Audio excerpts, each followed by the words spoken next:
Hi! Welcome to unfiltered tech and career. ఈరోజు మనం ఒక ఫ్రెషర్ జాబ్ ఆపర్చునిటీని షేర్ చేసుకోబోతున్నాను నేను.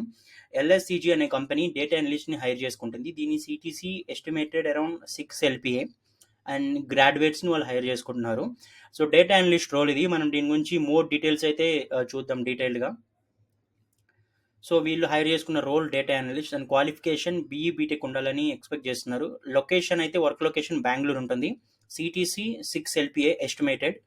సో, ఎల్ఎస్ఈజీ అంటే లండన్ స్టాక్ ఎక్స్చేంజ్ గ్రూప్. ఇది ఒక finance company. So, complete financial markets గురించి వాటి గురించి అయితే వర్క్ చేస్తారు వాళ్ళు. అండ్ దీని జాబ్ డిస్క్రిప్షన్ అయితే మనం చూడొచ్చు.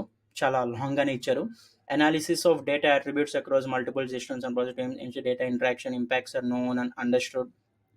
Price documentation ensuring. సో, ఇది కంప్లీట్‌గా ఏంటంటే వాళ్ళ దగ్గర చాలా డేటా అయితే ఉంటుంది. ఆ డేటాని అనాలిసిస్ చేయడం తెలిసుండాలి. మెయిన్‌గా అయితే మీకు ఎక్సెల్ స్కిల్స్ కానీ, కొంత డేటా అనాలిసిస్ మీద నాలెడ్జ్ ఉంటే మీకు ఇది చాలా హెల్ప్ అవుతుంది. సెలెక్ట్ అవ్వడానికి ఈజీగా ఉంటుంది. అండ్ వీళ్ళు కొన్ని ఇచ్చున్నారు ఇక్కడ. అంటే ఈ జాబ్‌లో ఏం చేయాలని handles the creation of comparison reports across the number of internal system using appropriate tools. మీకు కనుక ఏదైనా ఒక సీఆర్ఎం నాలెడ్జ్ వచ్చుంటే డైరెక్ట్‌గా వాళ్ళు అడిగేది అదే. సీఆర్ఎం ఏదైనా ఒక నాలెడ్జ్ వచ్చుంటే మీకు చాలా ప్లస్. మీరు డైరెక్ట్‌గా మీకు మోర్ ఛాన్సెస్ ఉంటాయి సెలెక్ట్ అవ్వడానికి. సీఆర్ఎమ్స్ అంటే మనం ఆల్రెడీ మన ఛానెల్‌లో మాట్లాడుకున్నాం. సీఆర్ఎం నేర్చుకోవడం కూడా ఈజీయే. సేల్స్ ఫోర్స్ కానివ్వండి, హబ్‌స్పాట్ కానివ్వచ్చు, మైక్రోసాఫ్ట్ డైనమిక్స్ కానివ్వచ్చు. ఇలాంటివి ఏదైనా ఒక సీఆర్ఎం నాలెడ్జ్ వచ్చి ఉండాలని ఎక్స్‌పెక్ట్ చేస్తున్నారు. ఆర్ మీరు దాంతో వర్క్ చేయాలి జాబ్ సెలెక్ట్ అయ్యాక.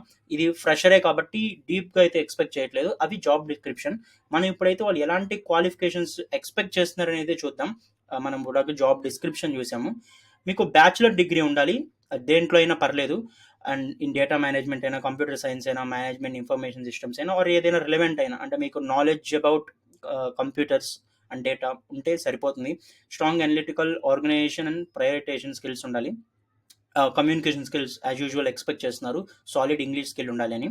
Understanding of information technology processes, data modelling, development, testing and implementation needs. Understanding అంటున్నారు, ఎక్స్పర్టైజ్ కాదు. So because it is entry level role, వాళ్ళు ఎక్కువ అయితే ఎక్స్పెక్ట్ చేయట్లేదు ఎంట్రీ లెవెల్ రోల్ కాబట్టి. And establishes effective links and partnership joint solution deals with difficult customer situations. So మెయిన్గా problem solving skills కూడా ఉండాలని అయితే ఎక్స్పెక్ట్ చేస్తున్నారు. Ability to work effectively with in a group, team work కానివ్వచ్చు, effective networking and communication కానివ్వచ్చు, maximum ఇలాంటి వాళ్ళు expect చేస్తున్నారు. సో మీరు కనుక దీనికి ఎలిజిబుల్ అనుకుంటే, మీ క్వాలిఫికేషన్స్ మ్యాచ్ అయ్యి మీరు ఇలా డేటా అనలిస్ట్గా వెళ్ళాలి అనుకుంటే ఫ్రెషర్గా, మీకైతే మంచి ఛాన్స్. అప్లై చేసుకోండి. లింక్ అయితే డిస్క్రిప్షన్లో ఉంది. Thank you.